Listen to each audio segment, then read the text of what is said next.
नमस्कार, आप सबका मेरे यूट्यूब चैनल में बहुत बहुत स्वागत है। जैसा कि आप सब जान रहे हैं कि ईरान, इजराइल और अमेरिका में भीषण घनघोर युद्ध हो रहा है, जिसमें ईरान के सर्वोच्च लीडर, सर्वोच्च मजहबी लीडर, धार्मिक लीडर आयतुल्लाह अली खामनेई का युद्ध में डेथ हो चुका है।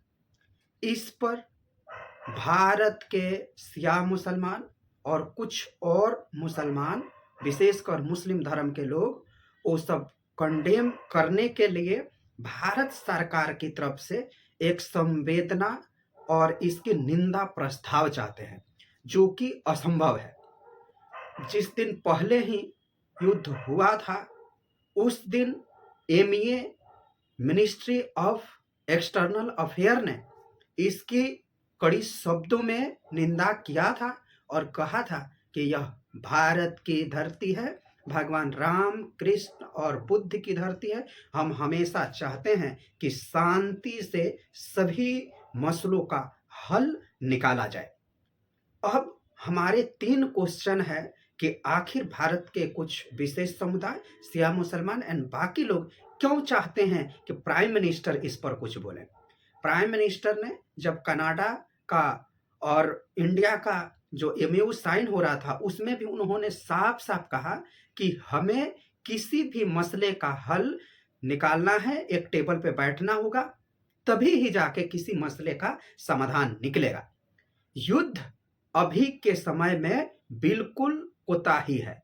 और प्राइम मिनिस्टर ने यह भी कहा था कि किसी भी देश के ऊपर जो लीडरशिप है, जो देश है, उसके इंटरनल मामले पर किसी देश को हस्तक्षेप करने की कोई इजाजत नहीं है। उन्होंने मिडिल ईस्ट में जो घटनाएं हो रही है उस पर घोर आपत्ति जताई थी, मगर जो देश हैं, कांग्रेस है, ऑपोजिशन, ये चाह रहा है कि निंदा प्रस्ताव क्यों नहीं ला रहा है भारत सरकार। सोनिया गांधी ने द हिंदू जैसे न्यूज़पेपर में उन्होंने लिखा है, द हिंदू न्यूज़पेपर में भी सोनिया गांधी ने लिखा है, राहुल गांधी ऑपोजिशन ने भी इस पर आपत्ति जाहिर की है। ऐसा नहीं हो सकता, क्योंकि आप देखिए खामनेई थे कौन। खामनेई ना तो ईरान के राष्ट्रपति थे, ना प्रधानमंत्री थे, ना ही किसी पोजीशन पर वो थे सरकारी। खामनेई एक धार्मिक मजहबी लीडर थे। इसी के वजह से अभी तक भारत सरकार इस पर अपना विरोध जताने और उनको उनके मृत्यु पर संवेदना, दुख प्रकट नहीं किया है। यहां तक कि भारत ही नहीं, ओआईसी जो है, ऑर्गेनाइजेशन ऑफ इस्लामिक कोऑपरेशन जो है, उसमें 57 कंट्री है, मुस्लिम कंट्री। ओआईसी में से मात्र 4 देशों ने ही इस पर आपत्ति जाहिर की है और दुख प्रकट किया है। विश्व में कोई भी मुल्क ईरान के खामनेई, आयतुल्लाह खामनेई के मौत पर दुख प्रकट नहीं किया है, क्योंकि वह किसी पोजीशन पर थे ही नहीं। अब हम एग्जाम्पल के थ्रू कहते हैं कि मान लीजिए हमारे कोई धर्म गुरु है, जो चाहे कोई भी हो, हम किसी का नाम नहीं लेंगे, जैसे हमारे मंदिर, मठ, शंकराचार्य ये सब हैं, वैसे ही वो भी एक मजहबी लीडर थे। अब हम क्या करें कि इनको सारी पोजीशन दे दे कि आप जो डिसीजन करेंगे, गलत हो सही हो, आपके ही बात में मानेंगे भारत सरकार। तो ऐसा ही लीडर वो थे खामनेई। इसी की वजह से कोई मुल्क खामनेई के मौत पर दुख प्रकट नहीं कर रहा है। हमारी दोस्ताना फ्रेंडशिप है ईरान के साथ, ईरान के साथ है। खामनेई एक धार्मिक व्यक्ति थे, वहां के अगर प्राइम मिनिस्टर आते तो भारत जरूर कंडेम करता इस पर। इसलिए इस बात को यहीं पे समझ लेना चाहिए कि उनके पास कोई पोजीशन नहीं था।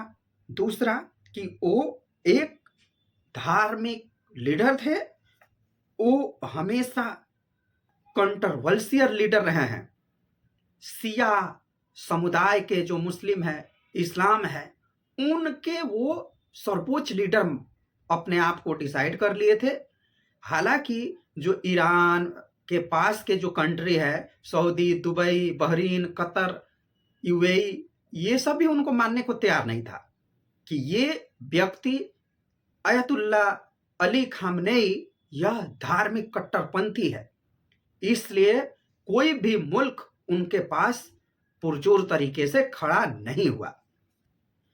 आयतुल्लाह खामनेई के मौत पर जो भारत के कुछ मुस्लिम समुदाय है, लखनऊ, लद्दाख, जम्मू एंड कश्मीर, संभल, ऐसे जगहों पे जो हमने छवि देखा, आश्चर्यचकित रह गया कि ये भारत है या ईरान है।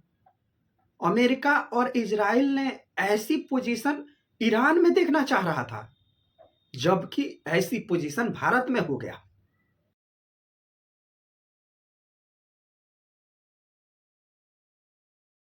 सारे मुस्लिम, सारे इस्लामिक लोग छाती पीट रहे हैं, रो रहे हैं, उनके युवा रो रहे हैं, बुजुर्ग रो रहे हैं, महिलाएं रो रही हैं कि हमारा बेटा मारा गया, एक खामनेई को मारोगे हर घर से खामनेई निकलेगा। ये क्या है? खामनेई के मारे जाने पर ईरान के जो महिलाएं हैं वो पूरी तरीके से जश्न मना रही है कि भला हो इसका मौत हुआ। क्यों? वो ऐसा काम ही किए थे। सबको दिख रहा है कि आयतुल्लाह खामनेई मारा गया। इतिहास देखिए उनका, आयतुल्लाह खामनेई का इतिहास देखिए। शरिया कानून के तहत 9 से 13 साल की उम्र के लड़कियों के लिए शादी का पैगाम जाहिर कर दिया था कि 9 से 13 साल से जो भी ऊंची लड़की है सबकी शादी होगी। ऐसा नहीं कि उसी के उम्र का 60 साल का, 50 साल का, 40 साल का बुढ़ा उससे मौलाना शादी करेगा। ये था। कोई भी इस्लामिक महिला बिना बुर्के के बाहर नहीं निकल सकती, केवल उसकी आंखें दिखनी चाहिए, उसके अलावा कुछ उसका शरीर नहीं दिखना चाहिए। कोई इजाजत नहीं है उसको काम करने की, कोई इजाजत नहीं है, फ्रीडम ऑफ राइट नहीं है उसके लिए। ये थे खामनेई।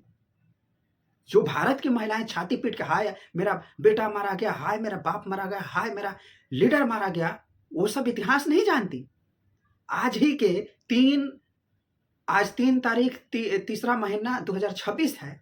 आज ही के दिन क्रिकेट जो हुआ ईरान का कहीं पे हो रहा था, वहां की महिलाएं खुशियां मना रही है, उनके राष्ट्रगान का सांकेतिक रूप से विरोध कर रही है, हंसी ठिठोली कर रही है, इधर से उधर घूम रही है। अयतुल्ला अली खामनेई के मौत के बाद एक फुटबॉल मैच हुआ जिसमें वहाँ की वीमेन जो थी फुटबॉलर, उन्होंने उसके राष्ट्रगान का, ईरान के राष्ट्रगान का विरोध किया। सांकेतिक रूप से उन्होंने राष्ट्रगान नहीं गाया। पता है क्यों? क्योंकि ईरान की सरकार, जब अयतुल्ला अली खामनेई की सरकार थी, तब वहाँ की महिलाओं पर घोर अत्याचार किया, नकाब से उनको हमेशा ढके रहा, उसको इजाज़त नहीं दी, अपने फ्रीडम ऑफ राइट के लिए कुछ करने के लिए नहीं दिया।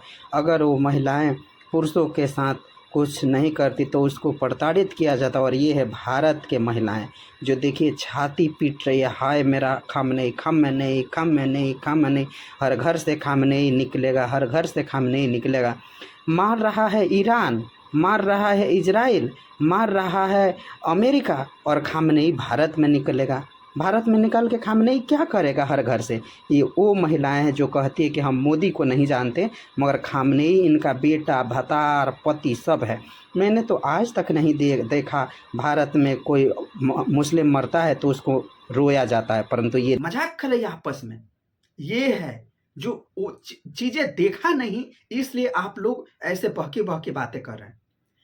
खामनेई का भारत ने और भारत के प्रधानमंत्री और राष्ट्रपति ने क्यों दुख प्रकट नहीं किया उनके मृत्यु पर, आपको हम 5 चीजें बताते हैं।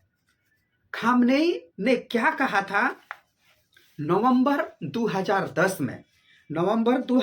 में एट इजिप्ट हम पढ़ रहे हैं जो उन्होंने कहा था। खामनेई ने कहा था 2010 नवंबर में कि जम्मू और कश्मीर के लिए अलग से संघर्ष की बात होने चाहिए, जम्मू और कश्मीर को एक अलग मंच मिलना चाहिए, उसको भारत से अलग होना चाहिए। जून 2017 में आयतुल्ला अली खामनेई ने कहा था कि मुस्लिम वर्ल्ड से कश्मीर के लोगों का समर्थन का बयान दिया था उसने। आयतुल्ला खामनेई ने कहा था कि मुस्लिम जो वर्ड है वो आकर हस्तक्षेप करेगा कश्मीर के लोगों को आज़ाद कराने के लिए और समर्थन देने के लिए। जुलाई 2017 में आयतुल्ला अली खामनेई ने कहा था कश्मीर की आवाज़ वैश्विक स्तर पर उठाना चाहिए। कश्मीर का मुद्दा भारत और पाकिस्तान का है। भारत की संसद में पास हुआ है कि भारत और पाकिस्तान मिलकर ही कश्मीर का मुद्दा हल करेगा। इसमें किसी तीसरे कंट्री का कोई हस्तक्षेप नहीं हम बर्दाश्त करेंगे। अगस्त 2019 में फिर आयतुल्ला अली खामनेई ने कहा था कि भारत में मुसलमानों का हाल बहुत खराब है, मुसलमानों पर अत्याचार हो रहा है, मुसलमानों को सताया जा रहा है। ये कहा था, डायरेक्ट हमारे इंटरनल पॉलिटिक्स और इंटरनल क्षेत्र में हाथ डाला था आयतुल्ला अली खामनेई ने। अगस्त 2019 में फिर कहा था आयतुल्ला अली खामनेई ने कि कश्मीर में न्यायपूर्ण नीति लागू करने की मांग की थी आयतुल्ला अली खामनेई ने, और आर्टिकल 350A और 370 हटाने का विरोध किया था। ये हमारे संविधान पर उसने कठोराघात किया था आयतुल्ला अली खामनेई ने। 2020 में जो मार्च में दिल्ली दंगा हुआ था, दिल्ली दंगे में क्या कहा गया था कि हम 7 सिस्टर को काटकर अलग करेंगे। इस बात का उसने समर्थन किया था और कहा था आयतुल्ला अली खामनेई ने कि दिल्ली दंगों में मुसलमानों का नरसंहार हुआ था। क्या 2020 में मुसलमानों का नरसंहार हुआ था? आप मानते हो, भारतीय मुसलमान क्या मानते हैं कि नरसंहार हुआ था दिल्ली में? ऐसे आयतुल्ला अली खामनेई हमेशा भारत के विरोध में ये बातें करते थे। हम 1984 में उन्होंने क्या कहा था, 1994 में क्या कहा था, उसका डिप्लोमेटिक और अभी का जो डिप्लोमेटिक है, जो विदेश नीति है, वो टोटली चेंज हो चुका है। भारत का स्टैंड साफ है। भारत हमेशा शांति का पक्षधर है। जहां भी पीस की बात होगी भारत उसमें अपना महत्वपूर्ण भूमिका निभाएगा। भारत हमेशा शांति का मसीहा रहा है। जहां भी पीस की बात होगी भारत अपना समर्थन देगा। हम आज भी कहते हैं, भारत आज भी कह रहा है कि गाजा इजराइल अमेरिका का युद्ध खत्म होना चाहिए। आज भी हमारा साफ ही है मकसद। भारत सरकार कभी युद्ध के पक्षधर नहीं है। अब हम बात करते हैं, यही कारण है कि भारत सरकार ने आयतुल्ला अली खामनेई के मृत्यु पर कोई शोक संदेश प्रकट नहीं किया है, क्योंकि वह एक धार्मिक मजहबी लीडर थे। उनका ईरान के जो ना प्रेसिडेंट थे, ना प्राइम मिनिस्टर थे, ना उनके पास कोई पदवी थी। ये रहा हमारा दोस्ती है। चाबहार पोर्ट पे हम लोगों ने 14 करोड़ रुपयों का हम लोगों ने इन्वेस्ट किया था। 10 करोड़ रुपए हमारा ऑलरेडी उसमें लग चुका है और 4 करोड़ बाकी था। किसी वजह से, यही आयतुल्ला खामनेई की वजह से वह ऐसे पचड़े में फंस गया, उस पर आगे कोई काम नहीं हुआ। मगर हम आज भी चाहते हैं कि ईरान में पीसफुल हो, शांति मिले, क्योंकि उस केवल ईरान इजराइल का युद्ध नहीं है, ये पूरे मुल्क पर, पूरे आस पड़ोस के विश्व में यह जो घटना है इस पर बहुत बड़ा प्रभाव पड़ने वाला है। दूसरी चीज, आयतुल्ला अली खामनेई का इतिहास के बारे में जाने। हमारा मेन मकसद भारत का तो इससे कुछ लेना देना ही नहीं है इस युद्ध का, मगर इजराइल अमेरिका का कहना यही है कि अमेरिका का कहना यही है कि जो ईरान कर रहा है वो पूरे विश्व के लिए खतरा का विषय है। क्यों खतरा का विषय है? क्योंकि ईरान का जो लीडर था वो इस्लामिक न्यूक्लियर बम बना रहा था। एक तो पाकिस्तान के पास है ही बम, जो हमेशा पूरे विश्व को के नाक में दम कर रखा है कि कहीं भी होगा हम न्यूक्लियर बम ब्लास्ट कर देंगे। एक को लेके तो मुल्क विश्व जूझ ही रहा है। ईरान वही करना चाह रहा था। ईरान कोई दूध का धुला हुआ नहीं है। ईरान ने देखो क्या किया है। जो लोग आंसू बहा रहे हैं ना, उनको बड़ी ध्यान से ही बातें सुनना चाहिए। ईरान ने जो आयतुल्ला अली खामनेई के लीडरशिप में लेबनान में हिजबुल्लाह जैसे जो आतंकवादी संगठन है उसको आर्म्स एंड एमिनेशन दिया, उसका समर्थन किया कि हिजबुल्लाह जो है वो लेबनान में आतंकी गतिविधियां करे और वहां के लोगों, निर्दोष लोगों को मौत के घाट उतारे। गाजा में जो अयतुल्ला अली खामनेई है, उन्होंने हमास को समर्थन किया और हमास को आर्म्स एंड एमिनेशन और बम बारूद सारा चीज दिया कि निर्दोष लोगों का जिहाद करो। यमन एक देश है, यमन में इन्होंने संगठन हूती संगठन बनाया, टाइप के लोगों को उसने खड़ा किया और यमन में कहा कि यहाँ के लोगों को कत्लेआम करो, जो इस्लाम को नहीं मानते हैं, जो सिया लोग नहीं है। यही चीज अमेरिका बार बार कह रहा है कि हमारी बस 4 ही मांगे हैं कि ईरान को हम मिसाइल से क्षमताओं को नष्ट करना चाहते हैं। दूसरी अमेरिका का मांग है कि ईरान के सारे नेवी को हम बर्बाद करेंगे, क्योंकि इस पे आतंकवादी गतिविधियां बढ़ रही है और ये एक तरह का सुन्नी शिया मुसलमानों का एक तरह का संगठन बना रहा है, जिससे पूरे विश्व में आफरा तफरी मचाएगा। ईरान को परमाणु हथियार हासिल नहीं करने देना है, ये अमेरिका का कहना है। ईरान जो है वो अपने रास्ते में जो लोग हैं, जो सत्ता की अपनी भूख मिटाने के लिए अपने सीमाओं के बाहर आतंकी संगठन खड़ा किया है, जैसे लेबनान में हिजबुल्लाह, गाजा में हमास और यमन में हूती जैसे संगठनों को बढ़ावा दिया है, यह कार्य कर रहा है। इसमें भारत को भी यह नहीं छोड़ने वाला, क्योंकि ऑलरेडी इन लोगों का कहना है कि जो हिंदू है, वो जो इस्लाम को नहीं मानते, जो सिया नहीं है, वो सारे लोग काफिर है। ऐसी इसके दिमाग में भ्रामक स्थिति पल रही थी। जो इसने मिसाइल बनाया है वो 1500 किलोमीटर से 2500 किलोमीटर के अंदर बनाया है, इसका रेंज है, जिसमें आप धर लीजिए, इजिप्ट को धरिए और इजिप्ट में एक बिंदु गाड़िए और चारों तरफ सर्किल कर दीजिए। उसके रेंज में पूरा भारत, चाइना, रशिया, पूरा मिडिल ईस्ट को ये खत्म करने की धमकी दे रहा था और इसलिए परमाणु बम बना रहा है। अब यह न्यूक्लियर मिसाइल जो बना रहा है, यह केवल इस्लामिक बम बना रहा है, इसके अलावा इसके पास कुछ नहीं था। यही कारण है अमेरिका और इजराइल इसको खत्म करना चाहता है, पूरी तरीके से इस मिसाइल प्रोग्राम को बंद करना चाहता है।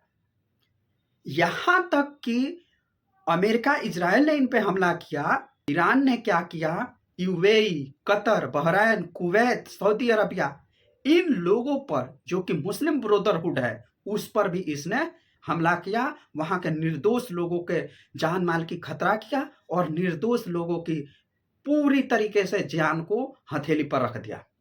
भारत के लिए चिंता का विषय इसलिए है कि पूरे अरब खाड़ी देशों में लगभग 1 करोड़ से ज्यादा हमारे भारतीय छात्र, युवा और परिवार रहता है, जो काम धंधा करता है, बड़े बड़े अच्छे पोजीशन पे है, इसलिए भारत के लिए चिंता का विषय है। भारत ने अपना रुख बहुत पहले ही 2025 में स्पष्ट कर दिया था कि ईरान को परमाणु हथियार बनाने की क्षमता है, उसको करना चाहिए। किस बेसिस पे करना चाहिए? 2025 में राज्यसभा में भारत सरकार ने कहा था कि ईरान के परमाणु कार्यक्रम का मसला केवल बातचीत से हल होगा, युद्ध से हल नहीं होगा। भारत इसको बहुत पहले ही स्पष्ट कर दिया है। ईरान के परमाणु कार्यक्रम के संबंधित जो चीजें हैं वो joint compression plan of action JCPOA के माध्यम से होना चाहिए। Joint comprehensive plan of action एक संगठन है जो न्यूक्लियर बम और इसके लिए वो संगठन है, किसको कितना यूज करना चाहिए, किसको क्या करना चाहिए, क्या नहीं करना चाहिए, उसके लिए ये संगठन बनाया गया है। उसके पक्ष में भारत ने कहा था अंतर्राष्ट्रीय नियमों के आधार पर शांतिपूर्वक डोमेस्टिक यूज के लिए ऊर्जा हासिल करने के लिए ईरान अपने न्यूक्लियर पावर जैसे चीजों को बढ़ावा दे सकता है। केवल बिजली उत्पादन और इस मतलब डोमेस्टिक यूज के लिए जो भी न्यूक्लियर यूज करना है वो करे। भारत ने बात पहले ही कह दिया था, परंतु ईरान ने बड़े बड़े पहाड़ों के अंदर यह पूरा जखीरा बारूद का भर रखा है, न्यूक्लियर प्लांट बना रखा है। इसी वजह से पूरे विश्व को घबराने की चिंता का विषय है, क्योंकि यह एक तरह का सुन्नी मुसलमानों का मसीहा बनना चाहता था और सुन्नी लोगों का एक जखीरा खड़ा कर धर्म युद्ध करना चाहता है। भारत इसका हमेशा विरोध करेगा कि इस युद्ध को धर्म युद्ध में कभी तब्दीली नहीं होने देगा, क्योंकि जब ये धर्म युद्ध शुरू हो जाएगा शिया मुसलमान और बाकी मुसलमानों में और हिंदू, अमेरिका, इजराइल, यहूदी में, तो यह बहुत भयानक विकराल रूप लेगा। इसीलिए भारत युद्ध का कभी भी समर्थन नहीं करता है। भारत आज भी कह रहा है शांति से टेबल पे बैठो, चर्चाएं करो और इस समस्या का समाधान करो। जो लोग कह रहे हैं ईरान में इतने लोग मारे गए, तो जो 1984 से जब से अयतुल्ला अली खामनेई बने हैं तब से आप देख लीजिए कितने मासूम नागरिकों का उन्होंने मौत के घाट उड़ाया है। उस पर आप सभी ने कभी ध्यान नहीं दिया। ये बात सबको ध्यान में रखना चाहिए और भारत के मुसलमानों को ये सोचना चाहिए कि आप बहुत ही सुरक्षित प्लेस में हैं। भारत जैसा शांतिपूर्वक मुल्क कहीं नहीं मिलेगा। आप सबको भारत के जो राष्ट्रीय एकता है उसके समर्थन में आना चाहिए। भारत सरकार के स्टैंड के साथ आपको खड़ा होना चाहिए। आप अलग संगठन बनाकर इजराइल, गाजा, हमास को समर्थन नहीं दे सकते। जो डोमेस्टिक पॉलिटिशियन के लिए कांग्रेस और अपोजिशन जो चीज़ें उठा रहा है यह बहुत ही निंदनीय है। आपको शॉर्ट टर्म के लिए ये ठीक है, परंतु लॉन्ग टर्म के लिए बहुत खतरनाक साबित होगा। इसलिए मैं कहता हूं कि पहलगाम जब अटैक हुआ था कोई भी महिलाएं छाती पीट कर नहीं रोई थी। जब उरी हुआ था, जब पुलवामा ब्लास्ट हुआ था, हमारे कितने जवान शहीद हुए, मासूम नागरिक मारे गए, उस समय कोई मुसलमान महिलाएं छाती पीट कर नहीं रोई थी। ये बहुत ही खतरनाक चीज़ है। आप खाते हैं भारत का और गाते ईरान का है। तन हिंदुस्तानी और मन ईरानी ये भारत में नहीं चलेगा। आपको वंदे मातरम से प्रॉब्लम है, आपको भारत माता की जय से प्रॉब्लम है, आपको वंदे मातरम नहीं बोलना है, आपको भारत का राष्ट्रगान का सपोर्ट नहीं करना है, आपको सीएए का समर्थन नहीं करना है, एनआरसी का समर्थन नहीं कर रहा है, जो भी आपको विद्रोह करना चाह रहे हैं उसके आप समर्थन में हैं, सेवन सिस्टर को काटने के आप समर्थन में। यह बहुत ही घातक सिचुएशन है। इसलिए मैं सभी भारत के मुसलमानों से हाथ जोड़कर प्रार्थना करता हूं कि आप बहुत ही जन्नत में हैं। जन्नत आप लोगों ने देखा नहीं है, मगर भारत एक जन्नत ही है। इसलिए हम कहते हैं भारत के साथ खड़ा रहिए, नहीं तो आपको कोई भी बाहरी मुल्क, 57 मुल्क एक्सेप्ट करने को तैयार नहीं है, क्योंकि वो लोग आप लोग को सुन्नी मानते हैं, वो कभी आप लोग का सपोर्ट नहीं करेंगे। आप सब ने जो किया इस पर आप लोगों के प्रति घोर आपत्ति में जाहिर करता हूं। मैं नहीं चाहता कि ऐसे आतताई लोग भारत में पनपे। मैं इसका पूरी तरीके से विद्रोह करता हूं, इस बात का पूरी तरीके से कंडेम करता हूं कि आप सब भारत के साथ खड़े ना होकर फिलीपींस, गाजा और हमास, हूती, हिजबुल्लाह के समर्थन में खड़े हैं। यह घोर आपत्ति का विषय है। इसी के साथ मैं आज की चर्चा यहीं पे समाप्त करता हूं। आप सबने मुझे सुना, इसके लिए आप सबको बहुत बहुत धन्यवाद।